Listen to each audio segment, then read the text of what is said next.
Well, hey everybody, it's Master Bracket scoring time. The bracket's finally done. It's only 11:18 on Monday night.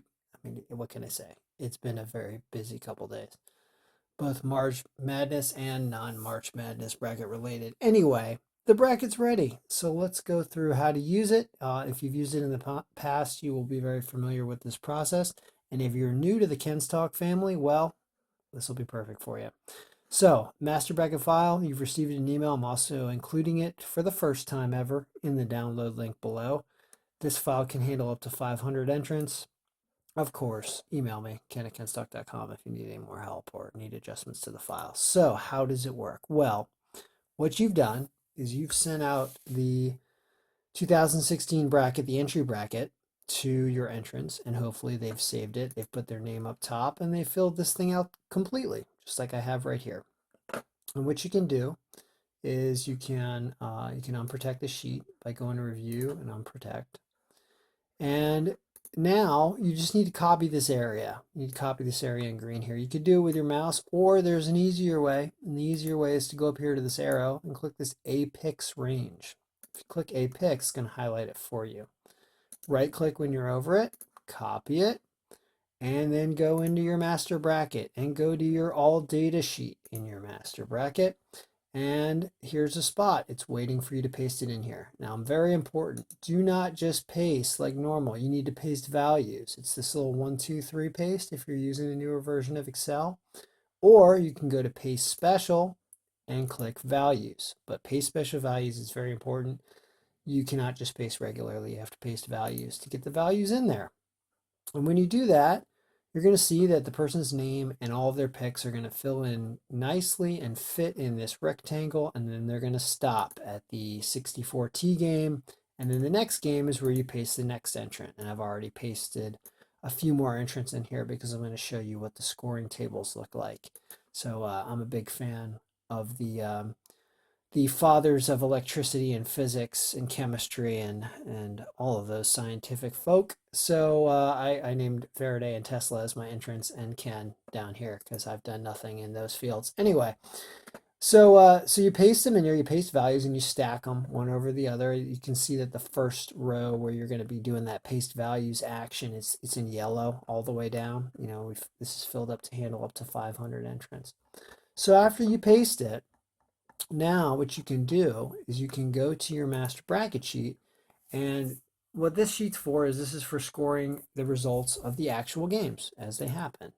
So let's say Vanderbilt wins, let's say that Arizona wins, let's say that California wins. Let's just start to fill in some of these games, right? Colorado, Kansas.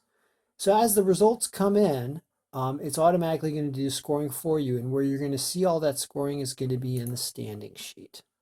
So this is a pivot table, okay? This is a pivot table, and these are pivot slicers over here. And if you're on a Mac, you're probably not going to see these slicers. But if you're on a Windows PC, which most of you are, you probably will see these slicers if you're using Excel 2010 or newer. You don't need to have the slicers, but they can be helpful, and I'll show you why. Um, First thing you do is here you've got your whole pivot table. You right click inside your pivot table.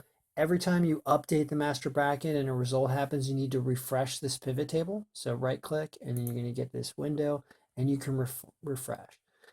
Now, to make things look a little easier for you, you want to collapse by the entry or by the name. So if you just click on one of these names and right click and go to expand collapse, collapse entire field, you're going to start to see the entrants that we have, how many points they already have based on those results, how many potential points remaining they have, and how many possible points they have, right? You can then sort this on a Windows PC and in Windows newer versions of Excel. You can go to more sort options here. When you click this arrow on entry, you want to have entry as the first option. So that way, if you have people with the same name, it doesn't double their score or something if they have 2 or 3 entries in there. So you want to sort this by entry. You go more sort options, descending by total possible points. You can do descending by current points. And you can see that, who's in first is Faraday is in first right here.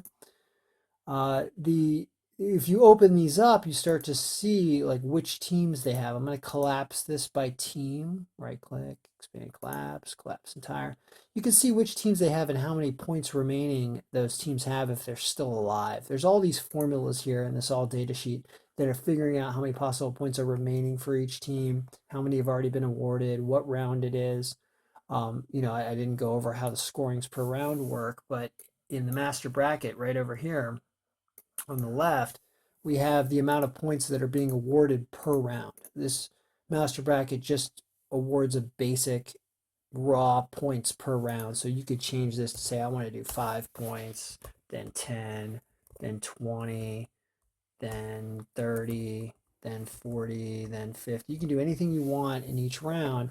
And as soon as you do that and go back to the standing sheet, I'm going to collapse this here, you refresh and you'll see that all of a sudden Faraday has 20 points now because the games that Faraday got right um, are worth 5 points a game instead of just 1 point a game now. So you can do all the points per round, whatever you want to do right here by changing these numbers. So there's a lot that can happen here. You can end up kind of filtering this and seeing, all right, who's winning round one if you do an award by round. Round two, nobody has any points yet because I didn't pick any round two games. But if we go and we say, all right, well, Kansas and Maryland have won round two games, you go back and refresh, and you can see that round two, I guess nobody has anything right. Is that right? I guess not. Nobody had those. Is that right? Colorado? Somebody got Colorado in the win? Let's check that out. Yeah, Faraday had Colorado, I guess, in round two. Gets awarded 10 points for round two. So you can also, I like sorting this, more sort options. I like sorting it by total possible points, kind of gives you a better idea of the actual, potential finishes, to see how many points people have remaining, possibly they can get. But there's a lot that can be done with this, and I will do subsequent videos about how to manipulate this pivot table and make it show what you want it to show at given points in time so that you can really predict or give your entrants an idea of who's winning and who has the best chance of winning.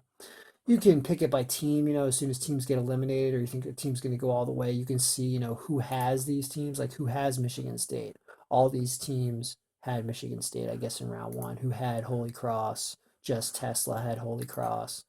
Who had Dayton, who had Chattanooga, right? You can do all these things. It's really cool to be able to manipulate it and forecast it. That's one of the most of the users who use this file really enjoy the forecasting aspect of these pivot tables. So we've gone over how to grab information from the brackets that people send back to you and where to paste it as values, paste values in here, and how to change your scoring here. There are several of you out there that have different criteria that you want in this all data sheet, like nicknames or other information added here. I will be sending you emails individually with your tailored master bracket so that you can do that. What else? You can totally manipulate how this works. I don't know. I think that's about it. I mean, the master bracket's working. I will always be here to help you out if you need it. And I think that's about it for now. I'm going to get to emailing. So if you have any questions, ken@kenstalk.com, and have fun with your master brackets. And I hope you all win. I hope everybody wins, even though mathematically I know you can't. So Ken Stalk is out.